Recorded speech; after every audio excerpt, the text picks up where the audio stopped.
Hai semua, nama saya Cikgu Shirley.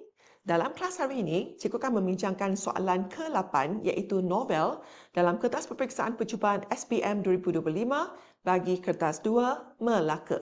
Okey, jadi mari kita baca soalan terlebih dahulu. Okey, untuk bahagian novel, kamu akan diberikan dua subsoalan iaitu subsoalan 1, okey, satu petikan akan diberikan dan calon dikendaki jawab soalan. Okey, manakala untuk subsoalan 2 adalah tentang novel yang anda pelajari ya. Okey, jadi mari kita lihat soalan 1 terlebih dahulu. Okey, baca petikan di bawah dengan teliti, kemudian jawab soalan yang berikutnya dengan menggunakan ayat anda sendiri. Okey, jadi kita lihat soalan di bawah dulu. Cadangan-cadangan. Jadi cadangan-cadangan ialah suggestion. Okey, 4 markah. Jadi cadangan apa? Okey, cadangan-cadangan yang diutarakan oleh Muhammad Taufik berdasarkan petikan. Okey, jadi soalan ni daripada novel Bima Sakti Menari. Okey, jadi kalau novel ini bukan dari negeri kamu, tak apa. Okey, kamu masih boleh jawab soalan ini dan wajib dijawab. Ya, bukan pilihan ya. Okey, jawapan kamu boleh dapat terus daripada petikan yang diberikan. Okay? Jadi kita carilah cadangan-cadangan yang diutarakan oleh Muhammad Taufik. Okay? Okey, jadi mari sambil kita baca, kita cari isi ya. Okey, jadi secara umumnya anda mencadangkan. Nampak tak perkataan mencadangkan? Ya, cadangan ya. Yang Majlis Daerah Kuala Selangor. Okay, Majlis Daerah Kuala Selangor perlu melakukan penilaian semula terhadap pelan pencahayaan bandar ini. Jadi ini merupakan cadangan pertama. Okey, kita sambung baca. Ya, dan bukan itu saja. Majlis Daerah Kuala Selangor juga, jadi ini ialah cadangan kedua. Okey, Majlis Daerah Kuala Selangor juga perlu merancang semula setiap pelan pencahayaan di bandar ini dan melaksanakannya dalam tahun kewangan yang akan datang. Okey, sampai sini.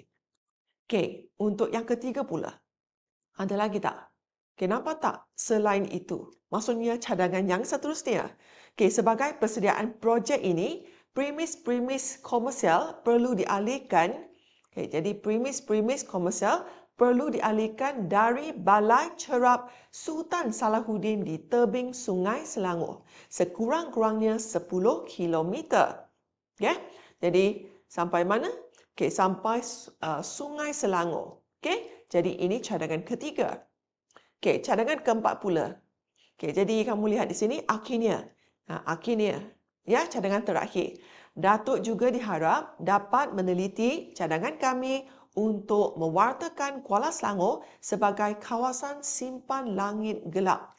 Okey, sampai sini. Ya, ini cadangan yang keempat. Okey, selepas itu kita tulis jawapan dalam ayat yang penuh. Okey? Mari kita lihat jawapan lengkap yang cikgu dah sediakan di sini. Okey, jadi kita mesti mula dengan antara cadangan, kerana soalan ialah nyatakan cadangan-cadangan yang diutarakan. Okay? Jadi kita mestilah mula dengan antara cadangan yang diberikan Muhammad Taufik ketika pembentangannya di hadapan Datuk Haji Mustafa ialah Majlis Daerah Kuala Selangor perlu melakukan penilaian semula terhadap pelan pencahayaan bandar itu. Okay, lepas tu kita nak tulis cadangan kedua, kita mesti guna penanda wacana. Okay, selain itu Majlis Majlis Daerah Kuala Selangor perlu merancang semula setiap pelan pencahayaan di bandar itu dan melaksanakannya dalam tahun kewangan yang akan datang. Okay, jadi ini ialah cadangan kedua. Okay, kemudian kita guna penanda wacana seterusnya. Okay, premis komersial perlu dialihkan dari Balai Cerap Sultan Salahuddin di tebing Sungai Selangor. Okay, kemudian kita guna akhir sekali untuk cadangan terakhir. Okay, Datuk juga diharap dapat meneliti cadangan mereka untuk mewartakan Kuala Selangor sebagai kawasan simpan langit gelap. Okay, jadi dapatlah 4 markah. Okay, lepas kita dah siap soalan ni, kita teruskan dengan subsoalan yang kedua.